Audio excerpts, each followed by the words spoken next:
Hi friends, good morning. Welcome to XMB. I hope you are healthy and preparing well for your examination. तो शुरू करते हैं आज के हमारे करंट अफेयर्स से। वो है 11th एंड 12 सितंबर 2022। जैसा कि मैं आपको हमेशा बताता हूं कि इस लेक्चर के पीडीएफ को आप डिस्क्रिप्शन से डाउनलोड करना ना भूलो, पहला चीज। दूसरा चीज है हमारे वेबसाइट ixmb.com से भी पीडीएफ को डाउनलोड करो और इस पर्टिकुलर वीडियो लेक्चर को रिवाइज करो बीपीडिया से so that your preparation becomes comprehensive and holistic. Right, so let's begin with the first piece of news, जो है प्रधानमंत्री मत्स्य संपदा योजना, इससे रिलेटेड। ये जो स्कीम है, ये स्कीम को 10 तारीख, मतलब है ना, 10 तारीख को ये स्कीम को 2 साल पूरा हुआ है। It has completed 2 years। प्रधानमंत्री मत्स्य संपदा योजना ऑन 10th of September। अगर अब तक के हम हाइलाइट्स को देखें, मतलब स्कीम के वजह से क्या चेंजेस आया है सेक्टर में, तो मत्स्य संपदा से आपको तो शायद क्लियर हो ही गया है। ये फिशरीज सेक्टर से रिलेटेड है, राइट। तो देखो, अभी तक का हाईलाइट ये है कि fisheries sector show impressive growth of 14.3% from 1920 to 2021-22। मतलब इन 2 साल में ये 14.3% से ग्रो किया है।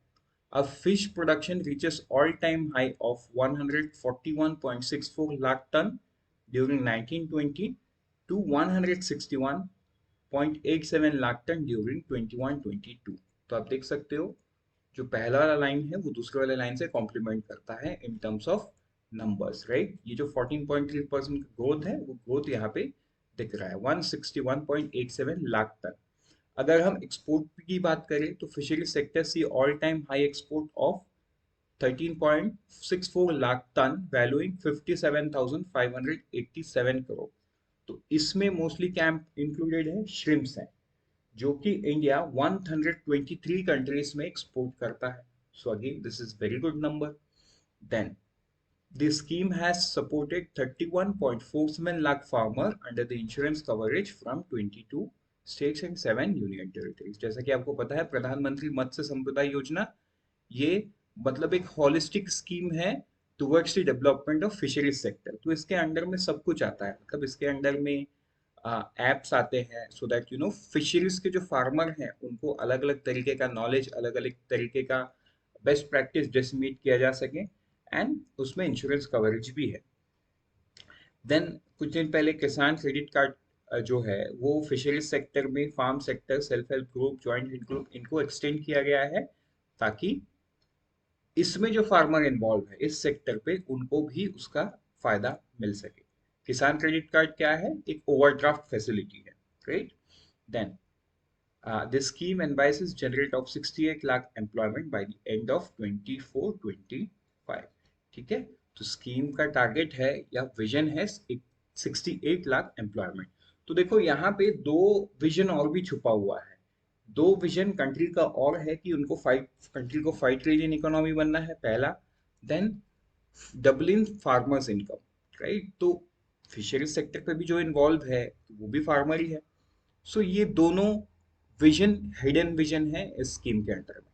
ठीक है, आगे बढ़ते हैं, अदर हाइलाइट्स में देखते हैं। तो देखो, ये जो करेंटली ये एक इवेंट हुआ, राइट, जिस इवेंट पे ये सारा चीज कंसर्न मिनिस्टर ने बताया अभी। ये जो इवेंट है, witness the launch of booklet on प्रधानमंत्री मत्स्य संपदा योजना। मतलब हाइलाइट्स नहीं, यहाँ पे एक पहला चीज क्या हुआ है, लॉन्च ऑफ प्रधानमंत्री मत्स्य संपदा योजना बुकलेट एंड इट्स अचीवमेंट। ठीक है, उसके बाद Matsya Sampada third edition of DOF letter, department of fisheries letter. ठीक है, tilapia action plan as a part of export diversification. तो देखो, ये जो तेलापिया, ये जो मछली है, मतलब ये जो फिश है ना, ये मतलब फार्मर्स को बहुत बेनिफिट करता है, बिकॉज ये from from a small fish to a fully grown fish, ये अप्रोक्सीमेटली 90 डेज का साइकिल है। 90 डेज में ये पूरा हो जाता है। सो इन दैट सेंस ये जो तेलापिया फिश है, ये एक्सपोर्ट के लिए मतलब अभी तो हम श्रिम्प सबसे ज्यादा कर रहे हैं, लेकिन हमको डाइवर्सिफाई होना है। इन दैट सेंस ये एक मछली है जिसको कर सकते हैं, तो गवर्नमेंट ने उसका एक एक्शन प्लान लॉन्च किया है। ठीक है, for export diversification. Then scampi action plan national seed plan 22-25 etcetera, ये सारा चीज इवेंट में लॉन्च हुआ है।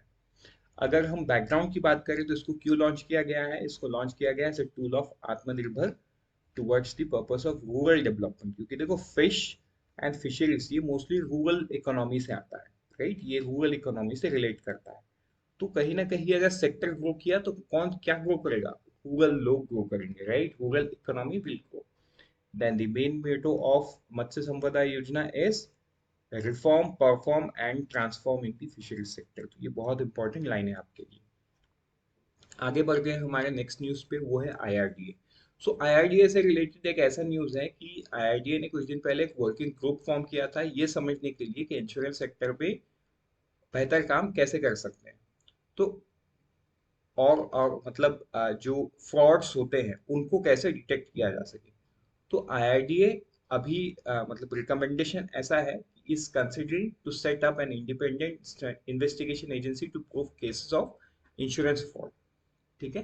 तो देखो आज के दिन में अगर बैंकिंग फ्रॉड होता है तो ऑब्वियसली जो एजेंसीज है, मतलब लॉ ऑफ एनफोर्समेंट एजेंसीज, वो तो अपना काम करेगी, लेकिन जो सेक्टर रेगुलेटर है उनके उनको भी वो एक्सपर्टाइज होना चाहिए, उनके पास भी वो एक्सपर्टाइज होना चाहिए। फॉर एग्जाम्पल जब कोई बैंकिंग फ्रॉड होता है तो रिजर्व बैंक ऑफ इंडिया के पास है, स्टॉक मार्केट पे कुछ होता है तो सेबी के पास वो पावर है, सेबी तो क्वासी जुडिशियल भी है।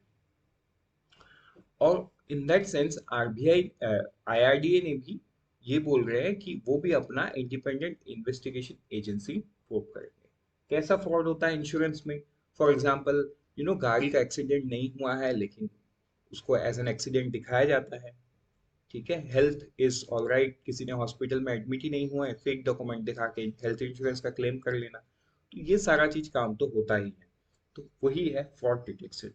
ठीक है, फ्रेमवर्क क्या रहेगा, the agency, if formed, shall be similar to the Serious Fraud Investigation Office, which probes corporate fraud, comes under the Ministry of Corporate Affairs. तो Ministry of Corporate Affairs के under में ये एक एजेंसी आता है, ये सेम लाइंस पे इनका ये रहेगा, फ्रेमवर्क रहेगा।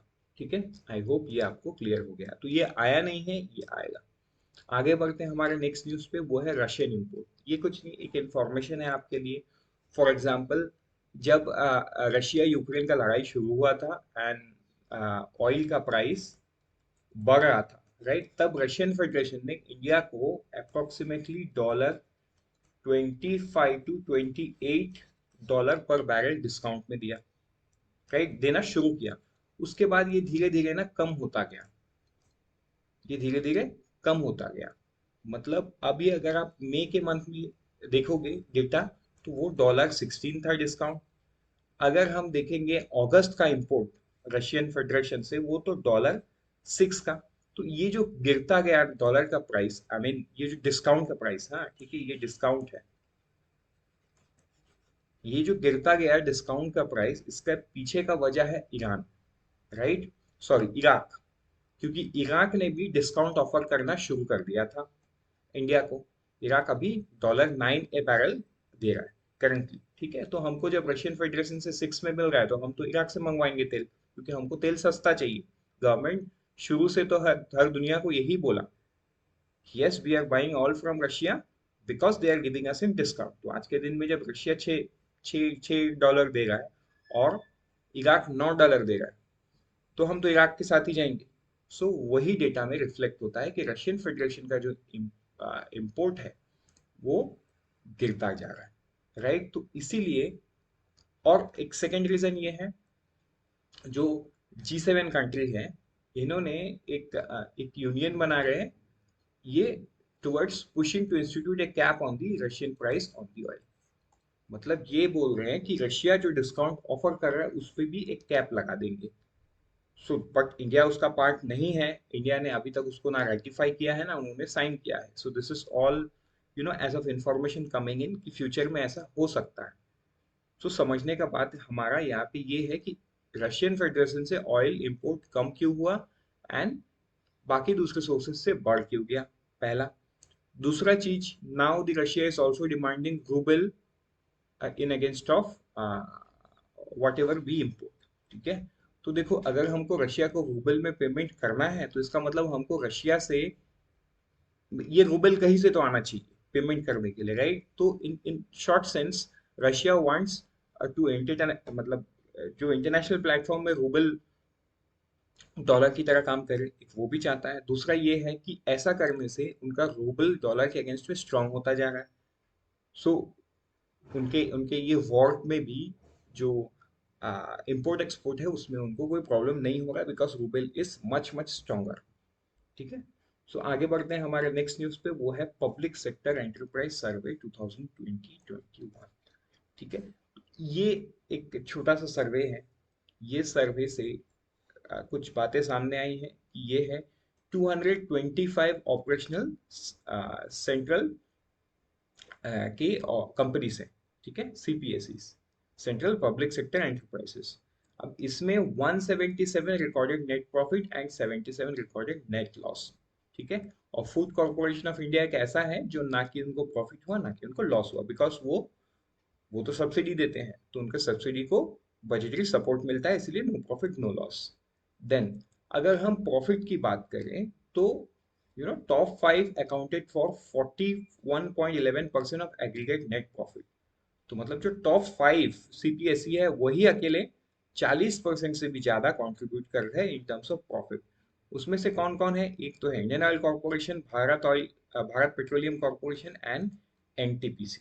मतलब देखो कौन वाले सेक्टर है? नॉन रिन्यूएबल एनर्जी बनाने वाले सेक्टर। ठीक है, Indian oil, Bharat petroleum corporation and NTPC.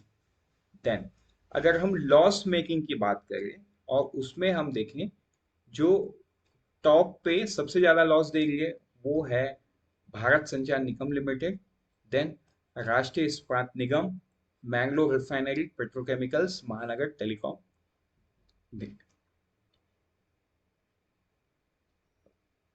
महानगर टेलीकॉम निगम, राइट? तो ये सारे हैं।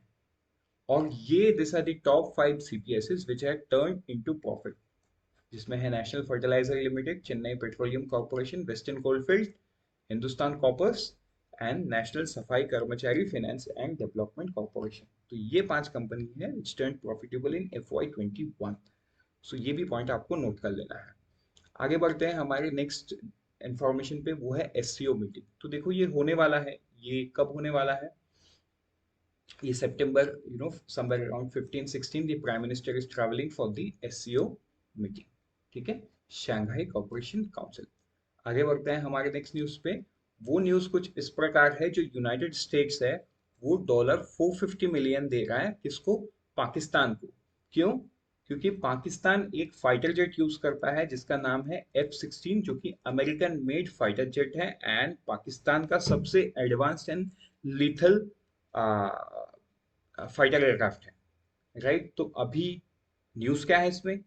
यूएस जो है ग्रांट दे रहा है for maintenance and spare parts of F-16। ठीक है, मतलब पाकिस्तान जो यूज कर रहा है उसके मेंटेनेंस के लिए, उसके स्पेयर पार्ट्स के लिए पाकिस्तान यूएस ये ग्रांट दे रहा है। सो ये तो इंडियन कंसर्न ही है, सिक्योरिटी कंसर्न है। ठीक है। सो बट ये तो आगे ही समझ में आएगा, this is called international relation, ये तो ऐसा होता रहेगा। तो ये आपको जान लेना है कि which country, it's the United State which has given F-16 is the fighter jet, American made fighter jet and is with Pakistan as well. ठीक है। आगे बढ़ते हैं कुछ वन लाइनर पे, वो है एक समिट पे। सो आज के दिन में, that is 12 September 2022, the prime minister will inaugurate international dairy federation world dairy summit. ठीक है, ये कहाँ पे करेंगे? वो ग्रेटर नोएडा में करेंगे। देन नेक्स्ट अगर हम ऑबिचुरी की बात करते हैं तो प्रोफेसर बीबी लाल, ब्रज बसी लाल, राइट? तो ये एक बहुत रेनाउंड आर्कोलॉजिस्ट है, ये डायरेक्टर भी रह चुके हैं एएसआई के। इनका कल के दिन में on 11th of September he is no more. Then art exhibition. तो ये देखो आर्ट एग्जीबिशन इसमें कुछ यूनिक है, इसीलिए ये न्यूज पे है, मतलब हम इसको पढ़ रहे हैं। Art exhibition of the painting featuring works of renowned artist Mr. Rodolfo Vega Ovidio from El Salvador। ठीक है, इनॉग्रेशन एट IGNCA गैलरी इन न्यू दिल्ली। ये क्योंकि अल सल्वाडोर से बिलोंग करते हैं एंड ये आर्ट गैलरी के थ्रू बिटवीन मतलब we want to build relationship between both the countries, right? India and El Salvador. Then let's move to the next news, dashboard. So देखो, तो ये doctor Jitendra Singh है, इन्होंने अनाउंस किया कि एक डैशबोर्ड को सेटअप किया जाएगा which will share the best technology practice among the centre and states. मतलब मान के चलो कोई स्टेट टेक्नोलॉजी फ्रंट में अच्छा काम कर रहा है, तो अब तो सेंट्रल गवर्नमेंट की जिम्मेदारी है कि वो टेक्नोलॉजी को लेके एक तो देश में इम्प्लीमेंट करे और बाकी सब स्टेट को उसका पता चले, मतलब उसके फ्रेमवर्क पता चले। पता तो उनको चल ही जाएगा। सो एक एग्जांपल के तौर पे हम समझते हैं जैसे कि हेलीबॉर्न टेक्नोलॉजी, ये कहाँ जोधपुर राजस्थान में लॉन्च हुआ था अक्टूबर 21 में। अभी कुछ ही स्टेट इस पे काम कर पाए, वो है राजस्थान, गुजरात, पंजाब, हरियाणा। लेकिन ये ऐसा टेक्नोलॉजी जिसको तो सारे देश में लगा, मतलब यूज किया जा सकता है और अच्छा काम किया जा सकता है, लेकिन ये नहीं हो पाया। सो ये नहीं हो पाया बिकॉज ऑफ सम और the other issues in federal cooperative federalism. ठीक। On the other hand political difference है एंड बहुत सारे डिफरेंस होते हैं जिस वजह से नहीं हो पाया। सो ये एक डैशबोर्ड बनाया जाएगा जहां पे the central government would put all the best practice, the framework of that technology in this dashboard. Whosoever state wants can come in, can understand the framework, can understand the everything ifs and buts, and can go to their state and implement. ठीक है? So this will further enhance the cooperative federalism. Now, with this, we have come to the end. Unfold your potential with IXMB. All the best. Prepare 50% faster with IXMB.